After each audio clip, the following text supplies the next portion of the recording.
चलें बेटा, अस्सलाम वालेकुम वरहमतुल्लाहि वबरकातुह। केसी के बारे में हम कुछ प्रॉब्लम्स ऑलरेडी कर चुके हैं, कुछ मैंने आपको होम टास्क दिए थे और अब जाके हम केपी की तरफ जा रहे हैं, ठीक है। So will be having problems involving केसी।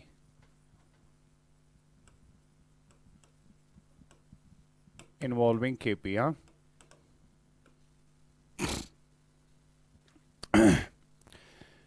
जब भी आप इक्विलिब्रियम कांस्टेंट केपी की बात करें बेटा, आपको पता है कि केपी एक्सप्रेशन जब किसी रिएक्शन के लिए लिखा जाता है, it is always equal to partial pressure of products divided by partial pressure of reactants.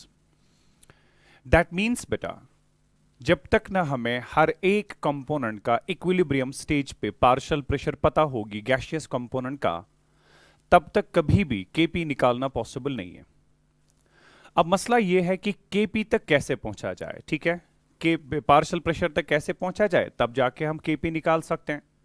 Equilibrium mixture में कभी भी किसी रिएक्शन में अगर कंपोनेंट्स का पार्शियल प्रेशर निकालना है बेटा, तो हमारे पास दो तरीके के क्वेश्चंस उसमें पूछे जाते हैं, दो तरीके का डेटा दिया जाता है। एक कॉमन प्रोसीजर हम फॉलो करेंगे, एक स्टेप एक पर्टिकुलर सेट ऑफ इंफॉर्मेशन के लिए, और एक दूसरे सेट ऑफ इंफॉर्मेशन के लिए एक दूसरा प्रोसीजर यहां पे यूज होगा। लेकिन मेजॉरिटी ऑफ द प्रॉब्लम्स जो है बेटा, वो आपके पास पहले एक इंपॉर्टेंट प्रोसीजर से आप सॉल्व करेंगे, ठीक है। जो मेजॉरिटी सेट ऑफ न्यूमेरिकल्स है वो हम बेटा पहले डिस्कस करेंगे, उनको सॉल्व कैसे किया जाता है, क्वेश्चन में किस तरह से इंफॉर्मेशन दी जाती है, उसको यूज कैसे करना है बेटा, वो चीज हम पहले लर्न करने की कोशिश करेंगे। जिस तरह से आपने देखा था कि केसी के रिलेटेड जब भी कोई प्रॉब्लम सॉल्व करनी है, आपको कुछ स्टेप्स फॉलो करने पड़ते थे बेटा, 6 स्टेप्स में आपकी प्रॉब्लम सॉल्व हो जाती थी। फिर आपने देखा था कि जब हमने प्रॉब्लम सॉल्व करना सीखा तो वो 6 स्टेप्स हमें लगता था कि ये कुल मिला के एक मिनट में प्रॉब्लम सॉल्व हो सकती है। लाइकवाइज जब आप केपी की बात करेंगे बेटा, majority of the numericals KP के एक पर्टिकुलर पैटर्न में फॉलो करते हैं, और उनको सॉल्व करने के लिए बेटा कुछ स्टेप्स हमें फॉलो करने पड़ेंगे। तो हमारे पास यहां पे प्रॉब्लम्स इन्वॉल्विंग केपी में मैं पैटर्न 1 की बात करूंगा बेटा, ठीक है। पैटर्न 1 में यानी कि जो आपके पास majority of the set of numericals हैं वो इस पैटर्न में आएंगी, और इसमें हमारे पास कुछ स्टेप्स हैं, राइट। इसमें हमारे पास कुछ स्टेप्स इन्वॉल्व हो रहे हैं। सबसे पहला स्टेप वैसे ही जैसे हमने बेटा केसी में लिया था, that was you need to write the balanced chemical equation, right. और उसमें वही टेक्निकलिटीज आएंगी कि बैलेंस्ड केमिकल इक्वेशन ऐसी डिजाइन करनी है बेटा जिसमें कोई भी फ्रैक्शनल कोएफिशिएंट ना हो, जिसमें मिनिमम होल नंबर कोएफिशिएंट हो, ये चीज का ख्याल रखना है। नंबर 2 इज दैट अगर कभी भी कोई बैलेंस्ड केमिकल इक्वेशन वहीं से दी है, चाहे उसमें फ्रैक्शनल कोएफिशिएंट है, मिनिमम होल नंबर कोएफिशिएंट है, हायर होल नंबर कोएफिशिएंट है, you have no authority to change that balanced chemical equation. तब जाके उस इक्वेशन को वैसे ही लेना पड़ेगा। आपका पहला स्टेप हो चुका, आपको बैलेंस्ड केमिकल इक्वेशन लिखना है। उसके बाद जो ये वाला पैटर्न ऑफ न्यूमेरिकल्स है बेटा, इसमें आपको इनिशियल मोल्स रिएक्टेंट्स के दिए जाते हैं। तो अगर आपको इनिशियल मोल्स रिएक्टेंट्स के दिए गए बेटा, तब जाके आपने ये वाला प्रोसीजर जो होगा वो फॉलो करना है, और नेक्स्ट स्टेप भी वैसा ही रहेगा, you need to write the initial number of moles. और आपको पता है बेटा इनिशियल नंबर ऑफ मोल्स कैसे लिखते हैं, that's Ni। Then we have got the third one, number of moles reacted oblique formed at equilibrium. कोई भी रिएक्टेंट, कोई भी प्रोडक्ट इक्विलिब्रियम तक कितना बना है और रिएक्टेंट कितना रिएक्ट कर चुका है बेटा, वो नंबर ऑफ मोल्स आप निकाल के रखेंगे। और उसके बाद इक्विलिब्रियम मोल्स निकालेंगे बेटा, कौन से कंपोनेंट्स के अब इक्विलिब्रियम मिक्सचर में कितने मोल्स अवेलेबल हैं। जहां तक रिएक्टेंट की बात है उसके इक्विलिब्रियम मोल्स आएंगे इनिशियल माइनस रिएक्टेड, जहां तक प्रोडक्ट की बात है उसके इक्विलिब्रियम नंबर ऑफ मोल्स आएंगे number of moles formed, right. ये वाले 4 स्टेप्स आपने बेटा किए थे इन केस ऑफ केसीबी, और ये वाले 4 स्टेप्स आप केपी की उन प्रॉब्लम्स में रिपीट करोगे जहां पे आपको इनिशियल मोल्स दिया गया है लेकिन लास्ट पे केसी के बजाय केपी पूछा गया है। यहां से बेटा थोड़ा सा प्रोसीजर जो होगा वो डिफरेंट होगा। यहां से आगे आप क्या करोगे, you will calculate total number of moles, right. You will calculate total number of moles, मतलब जितने भी आपके पास बेटा रिएक्टेंट्स इन्वॉल्व थे। फॉर एग्जांपल मेरी बैलेंस्ड केमिकल इक्वेशन इस तरह की थी, it was A times A plus we have B times B in equilibrium with C times C plus we have D times D, right. लेकिन आपको सिर्फ उन कंपोनेंट्स के नंबर ऑफ मोल्स बेटा निकालने हैं जो गैसियस फेज में है, ठीक है ना। तो ये इनिशियल मोल सिर्फ उसके लेने हैं जो गैसियस फेज में था। Number of moles reacted format सिर्फ उन कंपोनेंट्स के लेने हैं जो गैसियस फेज में है। इक्विलिब्रियम मोल्स किसके कितने अवेलेबल हैं, सिर्फ गैसेस के निकालने हैं।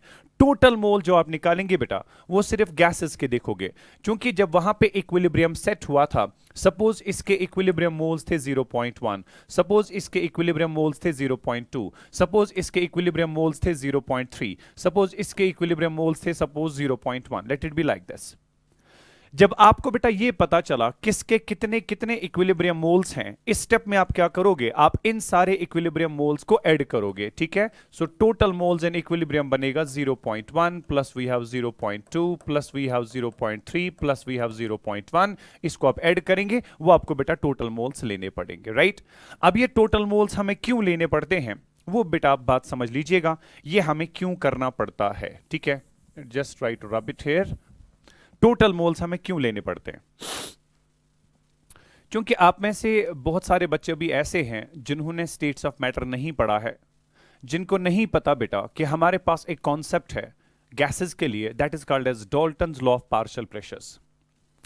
Dalton's law of partial pressures ये कहता है बेटा, जब आपके पास बहुत सारे गैसेस एक रिएक्शन मिक्सचर में या एक मिक्सचर में मौजूद होंगे, तो उन सारे गैसेस का एक डेफिनेट प्रेशर होता है on the walls of the container, और उनमें से एक एक गैस का इंडिविजुअल प्रेशर कितना होगा उसको partial pressure of the gas कहा जाता है।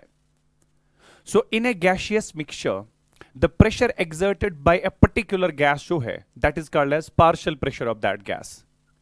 And according to the Dalton's law of partial pressures, किसी भी गैसियस मिक्सचर में सपोज जिसमें A B C D 4 components हैं, अगर आपने देखना है कि उसमें पार्शियल प्रेशर ऑफ ए कितना होगा, that is always equal to the product of mole fraction of that component multiplied by total pressure.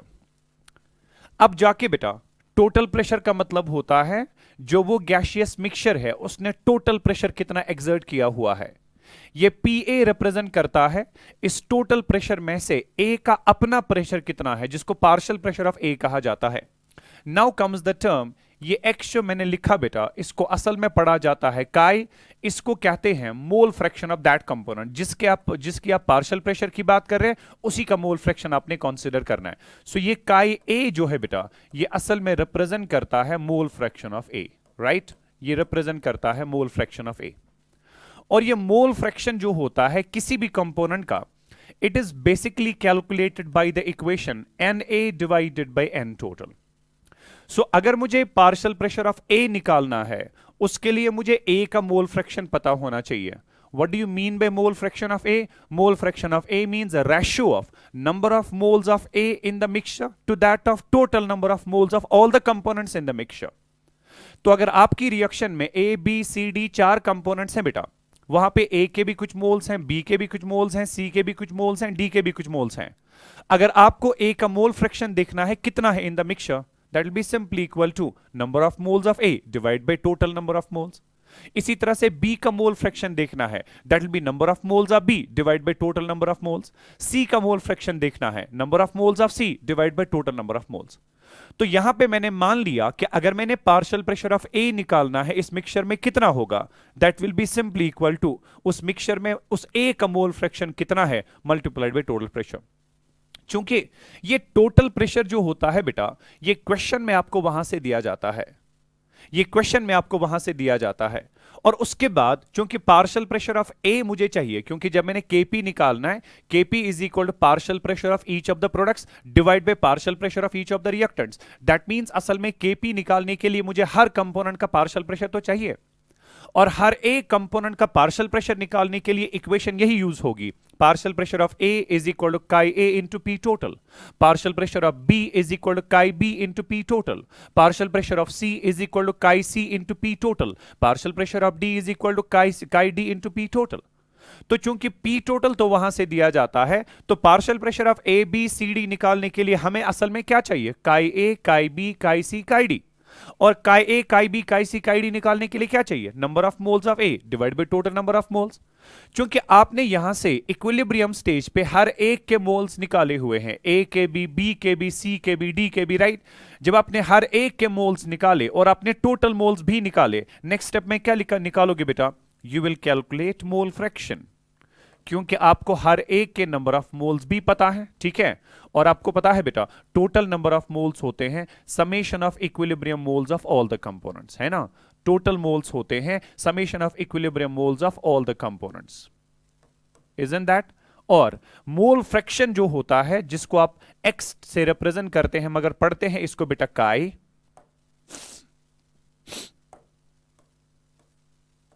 हाँ एक्स से रिप्रेजेंट करते हैं, पढ़ते हैं मगर काई, ये किसके बराबर होता है? That is equal to number of moles of any component divided by total number of moles of all the components. Is that part clear बेटा? So that was how you can calculate the mole fraction. So once you have calculated the mole fraction, total pressure चूंकि आपको वहां से दिया है, what can you calculate? You can now calculate the partial pressure of each of the components. तो step number 7 जो आपके पास होगा, that will B calculation of partial pressure, calculation of partial pressure. और वो पार्शियल प्रेशर कैसे निकालेंगे बेटा? उसके लिए आप इक्वेशन लिखोगे, मैं यहां पे थोड़ा सा इसको एक्सटेंड कर रहा हूं। Partial pressure of any component is equal to mole fraction of that component multiplied by total equilibrium pressure. Fine. Now once you know the partial pressure of each of the component बेटा, उसके बाद क्या करना है? बस KP expression use करिए, ठीक है। तो लास्ट वाला स्टेप जो आपके पास आएगा बेटा, that will be step number 8। You have to use the KP expression. Fine, you have to use the KP expression. तब जाके बेटा केपी एक्सप्रेशन में, केपी एक्सप्रेशन किसके बराबर होगा? KP will be equal to partial pressure of products, है ना, divided by partial pressure of reactants. अब अगर एक से ज्यादा प्रोडक्ट्स हैं तो इनको मल्टीप्लाई करना है, एक से ज्यादा रिएक्टेंट्स है तो उनके पार्शियल प्रेशर को मल्टीप्लाई करना पड़ेगा। इस तरह से बेटा आप केपी तक पहुंच सकते हैं। अब ये जो 8 स्टेप्स हैं बेटा, ये आपको फॉलो करने पड़ेंगे, राइट। अब मगर इसमें आपने ख्याल रखना है, अगर मैं पिछली स्लाइड पे वापस जाऊं, कभी कभी ऐसा होता है कि आपको एक बैलेंस्ड केमिकल इक्वेशन वहां से दी गई और आपको सीधे जो है इक्विलिब्रियम पार्शियल प्रेशर कंपोनेंट्स के बारे में इंफॉर्मेशन दी गई है। चूंकि ये जो सारे स्टेप्स आपने किए थे, ये आपने सिर्फ इस वजह से किए थे ताकि आप partial pressure of the components निकाल पाए। जब आपको partial pressure of the components के बारे में डायरेक्टली आइडिया दिया हुआ है एट इक्विलिब्रियम, तो ये सारे स्टेप्स करने की जरूरत ही नहीं है, आप सीधा बेटा इक्विलिब्रियम पार्शियल प्रेशर पे आ जाओगे। Is that part clear? And once you know the equilibrium partial pressure, फिर जाके केपी एक्सप्रेशन यूज करके अपना इक्विलिब्रियम पार्शियल प्रेशर जो है उसको डायरेक्टली निकाल सकते हैं। Is that part clear? तो ये तरीका होता है बेटा केपी निकालने का, ये सारे स्टेप्स होते हैं केपी में फॉलो करने के लिए, ठीक है। तो let's go for certain examples here ताकि हम केपी को इवैल्यूएट कर पाएं। ये फिलहाल मैंने एक जनरल प्रोसीजर आपको बता दिया, जिसमें आपके पास एक बहुत इंपॉर्टेंट पैटर्न, एक major pattern of problem solve होगा, जिसमें initial number of moles components के दिए जाते हैं। लेकिन इसके अलावा हमारे पास कभी कभी ऐसा होता है बेटा कि जो भी कंपोनेंट्स रिएक्शन में इन्वॉल्व हैं, उनके इनिशियल प्रेशर्स दिए जाते हैं। जब इनिशियल मोल्स के बजाय इनिशियल प्रेशर दिया जाता है बेटा, तब जाके एक डिफरेंट प्रोसीजर फॉलो करना पड़ेगा, ठीक है। और वो प्रोसीजर कैसे फॉलो होगा बेटा, उसके बारे में हम पैटर्न सेकंड में बात करेंगे। फिलहाल हम पैटर्न फर्स्ट की कुछ प्रॉब्लम सॉल्व कर रहे हैं, राइट। तो स्टेप्स मुझे बताइए क्या क्या है। सबसे पहला स्टेप बेटा बैलेंस्ड केमिकल इक्वेशन, उसके बाद initial number of moles of each of the components, उसके बाद number of moles reacted oblique formed, उसके बाद number of moles left at equilibrium of each of the components. Then you need to calculate the, यहां से direction change हो जाएगी केसी के comparison में, यहां तक सारे स्टेप्स कॉमन थे। उसके बाद total moles which is summation of equilibrium moles of all the components, उसके बाद मोल फ्रैक्शन ऑफ ईच कंपोनेंट, काई A B, chi B B, chi C B और काई डी जो है वो सब निकालना है। हर एक कंपोनेंट का मोल फ्रैक्शन निकालने के बाद हर एक कंपोनेंट का पार्शियल प्रेशर निकालना है। वो किसके बराबर होगा? That will be partial pressure of A will be chi A into P total, partial pressure of B will be chi B into P total, partial pressure of C will be chi C into P total, partial pressure of D will be chi D into P total. सब components का mole fraction निकालने के बाद के sorry partial pressure निकालने के बाद आप बेटा उनकी पार्शियल प्रेशर टर्म्स को केपी एक्सप्रेशन में सबस्टिट्यूट करोगे, आप आराम से वहां पे अपना केपी जो है उसको इवैल्यूएट कर सकते हैं, राइट। जरूरी नहीं है कि हमेशा आपको केपी पूछा जाए, कभी कभी आपको सिर्फ किसी कंपोनेंट का पार्शियल प्रेशर पूछा जाता है, कभी कभी सिर्फ किसी कंपोनेंट का मोल फ्रैक्शन पूछा जाता है, कभी कभी सिर्फ टोटल मोल्स कंपोनेंट्स के पूछे जाते हैं, कभी कभी सिर्फ किसी के इक्विलिब्रियम मोल्स पूछे जाते हैं। तो आपको बेटा ये नहीं याद रखना है कि मुझे बस फाइनली जो है 8 स्टेप्स में प्रॉब्लम सॉल्व करनी है, मैक्सिमम 8 स्टेप्स, लेकिन कुछ प्रॉब्लम्स ऐसी भी हैं जो 7 में सॉल्व होंगी, कुछ 6 में सॉल्व होंगी, कुछ 5 में सॉल्व होंगी, डिपेंडिंग अपॉन आपके क्वेश्चन में क्या पूछा गया है। इज दैट पार्ट क्लियर बेटा? लेट्स टॉक अबाउट नाउ कि हमारे पास प्रॉब्लम्स जो हैं क्या हैं, कुछ 2-3 प्रॉब्लम्स बेटा इसमें हम सॉल्व करेंगे। Okay, the question is on your screen. A nitrogen hydrogen mixture, right beta? Initially in the molar ratio of 1:3 reached equilibrium to form ammonia when 25% of nitrogen had reacted. If the total pressure of the system was 21 atm, what will be the equilibrium partial pressure of ammonia? ठीक है बेटा? So आपको nitrogen hydrogen के moles दिए गए हैं। 1:3 का मतलब होता है जहां पे नाइट्रोजन का 1 मोल रिएक्ट कर गया, वहीं पे हाइड्रोजन के 3 मोल्स बेटा मिक्सचर में लिए गए।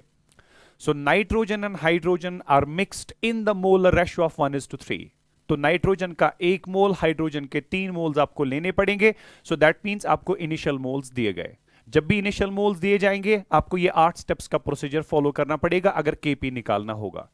सो इनिशियल मोल्स मुझे दिए गए, इक्विलिब्रियम पे 25% नाइट्रोजन रिएक्ट कर चुका है। जब आपको यह बताया गया किसी भी एक रिएक्टेंट के बारे में वो कितना रिएक्ट कर गया, तो दूसरा कितना रिएक्ट कर गया होगा, प्रोडक्ट कितना बना होगा बेटा, वो चीज भी बताना आपके लिए पॉसिबल है। आप सीख चुके हैं किसी एक कंपोनेंट की इंफॉर्मेशन को यूज करके बाकी कंपोनेंट्स की इंफॉर्मेशन कैसे निकाली जा सकती है बेटा, आप सीख चुके हैं।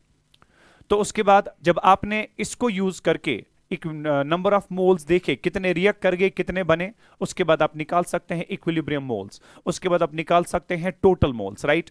उसके बाद आप निकाल सकते हैं मोल फ्रैक्शन। आपको टोटल प्रेशर भी दिया हुआ है बेटा, तो आप निकाल सकते हैं partial pressure of each component. मगर आपको पार्शियल प्रेशर सारे कंपोनेंट्स का नहीं, आपको सिर्फ अमोनिया का पार्शियल प्रेशर पूछा है। इज दैट पार्ट क्लियर बेटा? Let's try to solve the question.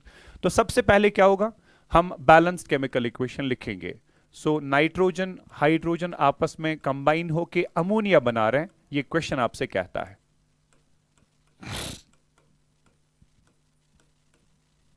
Okay, N2 gas plus 3 times H2 gas in equilibrium with twice NH3 gas. That's your balanced chemical equation. अब उसके बाद आप क्या करते हैं बेटा, जब आप स्टेप्स लेते हैं, पहला स्टेप आपका हो गया, दूसरा स्टेप आपका होता है initial moles, right. Nitrogen and hydrogen are initially mixed in the molar ratio of 1:3. That means हम इसके 1 मोल और इसके 3 मोल्स कंसीडर करेंगे, ठीक है बेटा। और इनिशियली आपको पता है कि अमोनिया हमारे पास कितना होगा, that will be equal to 0। Initial moles के बाद what do you see, you write the number of moles reacted oblique formed, right? Number of moles reacted oblique formed. अब कौन रिएक्ट कर गया है, जिसके बारे में इंफॉर्मेशन आपको वहां से दी है, पहले उस पर फोकस करेंगे। क्वेश्चन कहता है 25% ऑफ नाइट्रोजन हैड रिएक्टेड। सो अगर मैंने देखना है number of moles of nitrogen reacted, right, number of moles of nitrogen reacted, तो उसने कहा है कि नाइट्रोजन 25% रिएक्ट कर गया है। मगर 25% कितने में से, जितना पहले मौजूद था उसका पहले कितना मौजूद था, 1 मोल। तो 25% ऑफ 1 कैसे लिखा जाता है, you write that as 25/100 into 1, right बेटा, that makes it 0.25 moles. Is that part clear? या फिर that makes it 1/4 moles. Because याद रखना, ये जो P/Q फॉर्म में आप कैलकुलेशंस करते हैं, इससे कैलकुलेशंस बहुत आसान होती है rather than taking it as the fraction. 25/100 को 0.25 भी लिखा जा सकता है, 1/4 भी लिखा जा सकता है। 1/4 P/Q फॉर्म में अपने फ्रैक्शंस को लिखा करो, आपकी कैलकुलेशंस बहुत आसान हुआ करेंगी। तो इसके नंबर ऑफ मोल्स रिएक्ट कर रहे हैं 1/4। ये क्वेश्चन बेटा मुझे वहीं से कह गया, ठीक है। 25% ऑफ नाइट्रोजन रिएक्ट कर चुका था। 25% कितने में से, 1 मोल में से, तो 1 मोल का 25% बनता है 1/4 मोल्स। ओके, लेकिन अब मुझे ये देखना है, इसके तो नंबर ऑफ मोल्स मुझे दिए गए, कितने रिएक्ट कर रहे हैं, तो अब ये कितना रिएक्ट करेगा, ये कितना बनेगा, वो भी देखना है। जब भी किसी कंपोनेंट के बारे में आपको इंफॉर्मेशन हो और किसी दूसरे कंपोनेंट के बारे में इंफॉर्मेशन निकालनी है कि वो कितना वहां पे इन्वॉल्व हो चुका है, तो आप कैसे करते हैं, जिसके नंबर ऑफ मोल्स निकालने हैं उसका कोएफिशिएंट डिवाइड बाय जिसकी इंफॉर्मेशन दी है उसका कोएफिशिएंट, दैट्स 1, मल्टीप्लाइड बाय उसके कितने नंबर ऑफ मोल्स रिएक्ट कर गए, दे वर 1/4। तो ये आपके पास बेटा आता है 3/4, इसके नंबर ऑफ मोल्स रिएक्ट कर चुके हैं। या फिर ज्यादा सिंपल आप कर सकते थे, जब इसका 1 मोल रिएक्ट करता है इसके 3 मोल्स रिएक्ट करते हैं, मतलब ये इसके कंपैरिजन में 3 टाइम्स रिएक्ट करता है। अब अगर इसके 1/4 मोल्स रिएक्ट करेंगे, ये कितना रिएक्ट करेगा, 3 इंटू 1/4, वही बनेगा 3/4। अदरवाइज आप नॉर्मली जैसे करते थे वैसे भी कर सकते हैं। इसी तरह से जब इसका 1 मोल रिएक्ट करता है इसके 2 मोल्स बनते हैं, यानी कि जितना ये रिएक्ट करेगा वो उसका डबल बनेगा। सो अगर इसके 1/4 मोल्स रिएक्ट करेंगे वो कितना बनेगा, वो बनेगा 2/4 मोल्स, है ना बेटा, क्योंकि इन सब का डिनोमिनेटर 4 है, लेट्स कीप इट एज 2/4। ठीक है, तो आपको बेटा नंबर ऑफ मोल्स रिएक्टेड जो है that comes out to be 1/4 इसके, 3/4 इसके, और वो बन चुका है 2/4। नंबर ऑफ मोल्स रिएक्टेड के बाद क्या निकालते हैं, equilibrium number of moles. Equilibrium moles कैसे निकालते हैं, initial minus reacted, so go 1 minus 1/4, अगर आप इसको सिंप्लीफाई करेंगे that comes out to be 3/4। इसी तरह से ये पहले 3 मोल्स था, इसमें से 3/4 रिएक्ट कर चुका है, 4 3 आर 12, 12 माइनस 3 इज 9/4, राइट, और ये बन चुका है मेरे पास कितना बेटा, 2/4। या आपने इक्विलिब्रियम मोल्स हर एक कंपोनेंट के निकाले, इक्विलिब्रियम मोल्स निकालने के बाद आप क्या निकालते हैं, total number of moles. Total moles किसके बराबर आएंगे, इसके नंबर ऑफ मोल्स इक्विलिब्रियम में है 3/4, प्लस इसके नंबर ऑफ मोल्स हैं 9/4, प्लस इसके नंबर ऑफ मोल्स हैं 2/4, इजंट दैट। अगर मैं यहां पे इसको 1/2 लिखता, अब जाके आपके पास बेटा एक का डिनोमिनेटर कुछ अलग आता और उसके बाद इसमें कैलकुलेशंस में थोड़ी सी परेशानी आ जाती।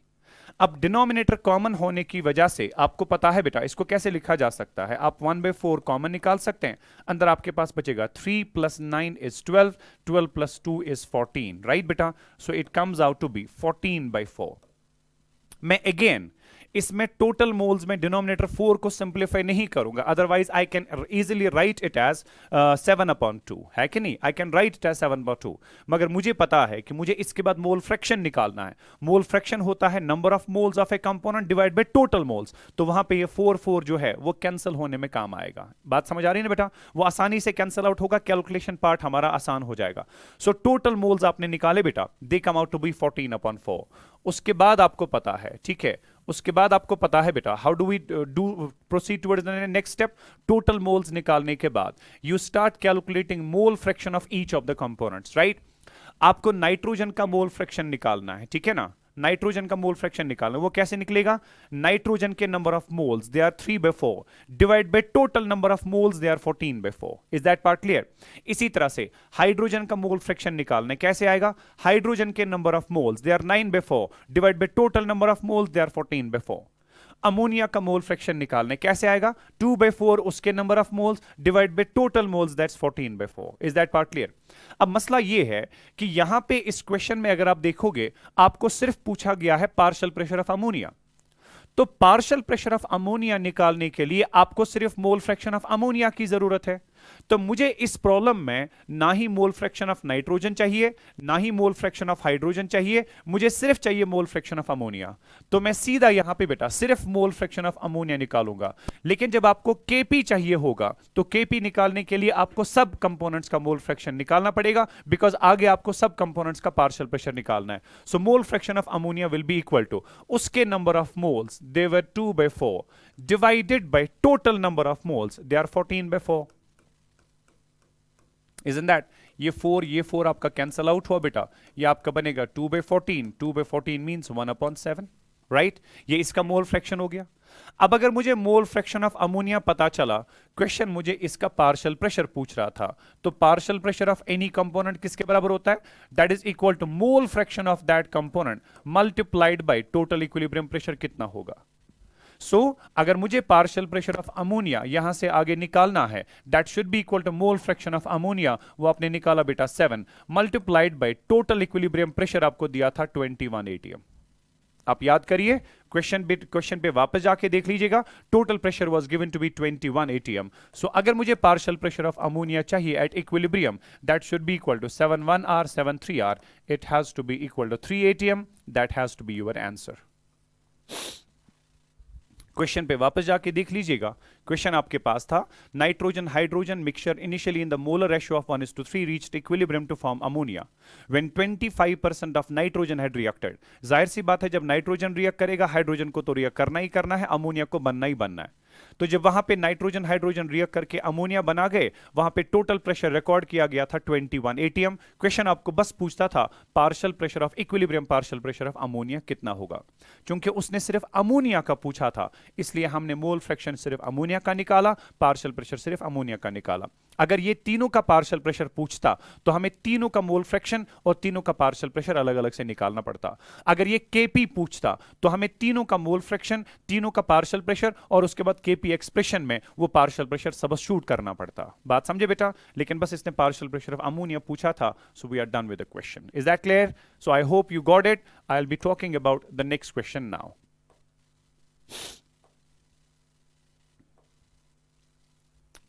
Okay. Question says 1 mole of PCl5 is allowed to decompose in a closed vessel to form PCl3 and Cl2 gases. At equilibrium, 50% of PCl5 had reacted and total equilibrium pressure was 2 atm. Calculate Kp for the reaction. ठीक है, फिर से बेटा आपको दिया है 1 mole of the reactant, right? फिर बताया गया है कि रिएक्टेंट कितना रिएक्ट कर चुका है up to equilibrium, right? Total equilibrium pressure भी आपको दिया है और आपको बेटा Kp फॉर द रिएक्शन पूछा गया है, ठीक है ना? So let's go for it, let's solve the question. जब भी क्वेश्चन सॉल्व करते हैं, सबसे पहले क्या करते हैं? You write the balanced chemical equation. तो ये हो गया PCl5 gas in equilibrium with PCl3 gas plus we have Cl2 gas. Is that part clear? तो बैलेंस केमिकल इक्वेशन लिखने के बाद आप लिखते हैं इनिशियल नंबर ऑफ मोल्स। इसका इनिशियल मोल हमारे पास था 1। जाहिर सी बात है बेटा, इनके बारे में कुछ बताया नहीं गया, तो इनके इनिशियल मोल्स होंगे 0 बीइंग द प्रोडक्ट्स। उसके बाद number of moles reacted oblique formed, right? Question कहता है कि PCl5 इक्विलिब्रियम तक 50% रिएक्ट कर चुका है। अब 50% कितने में से? जो पहले था, पहले 1 मोल था, इस 1 मोल से 50% खत्म होने का मतलब यह है कि 0.5 मोल्स रिएक्ट कर चुके हैं ना। सो 1 का 50% होता है आधा।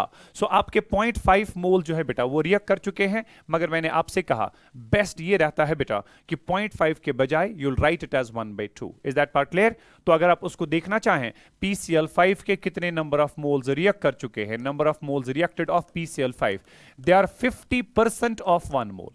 50% ऑफ 1 मोल है ना, क्योंकि उसका 1 मोल था, उसमें से 50% रिएक्ट कर चुका है। 5/10 जो है बेटा ये बनेगा आपका 1/2 मोल्स। क्लियर? तो आपका ये रिएक्ट कर चुका है 1/2 मोल्स। अब देखना है कि ये कितना बना होगा, क्योंकि जब ये रिएक्ट करेगा ये तो बनेगा ही बनेगा, क्योंकि इसका भी कोएफिशिएंट 1, इसका भी कोएफिशिएंट 1, इसका भी कोएफिशिएंट 1।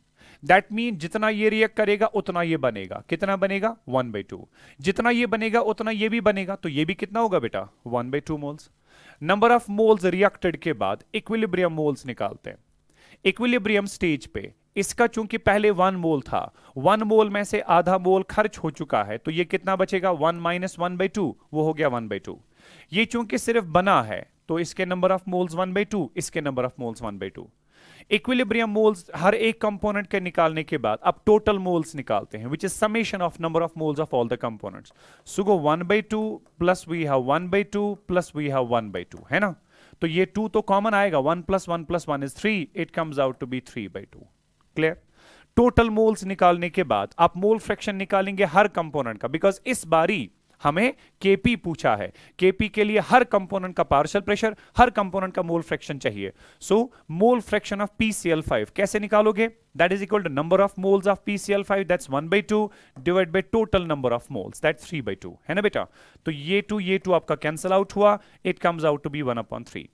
इसी तरह से PCl3 के इक्विलिब्रियम मोल्स हैं 1/2 और टोटल मोल्स हैं बेटा 3/2। 1/2/3/2 जो है it comes out to be 1/3, it will also come out to be 1/3। हर एक कंपोनेंट का बेटा मोल फ्रैक्शन निकालने के बाद क्या करते हैं? उसका पार्शियल, हर एक कंपोनेंट का पार्शियल प्रेशर निकालते हैं, राइट? तो partial pressure of each component, पहले देखते हैं पार्शियल प्रेशर ऑफ PCl5, सुगो बराबर mole fraction of PCl5 multiplied by P total, that was given to be 2 atm. Total equilibrium pressure was given to be 2 atm. So partial pressure of PCl5 will be equal to mole fraction of PCl5 multiplied by total pressure. That comes out to be 2/3. चूंकि मोल fraction of PCl3 का भी है 1/3, इसका भी है 1/3, तो मोल partial pressure of PCl3 बनेगा बेटा 1/3 into we have total pressure, that comes out to be 2/3. Likewise बेटा फॉर Cl2 जो है it will also come out to be 2/3. Once you know the partial pressure of each of the components, now you can calculate Kp for the reaction. Isn't that beta? जब आप reaction का Kp निकालना चाहोगे, Kp will be equal to, शाबाश, that will be partial pressure of the product. So go partial pressure of PCl3 multiplied by partial pressure of Cl2 divided by partial pressure of PCl5, right? So Kp should be equal to partial pressure of PCl3 आपको कितना मिला, that is 2/3 into partial pressure of Cl2 कितना है 2/3 divide by partial pressure of PCl5 that's also 2/3.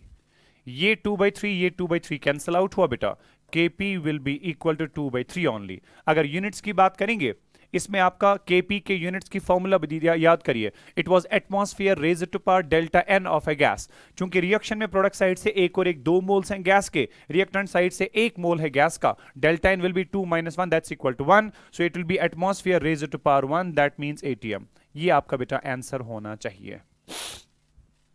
Kp for the reaction जो है that comes out to be 2/3 atm. Is that part clear?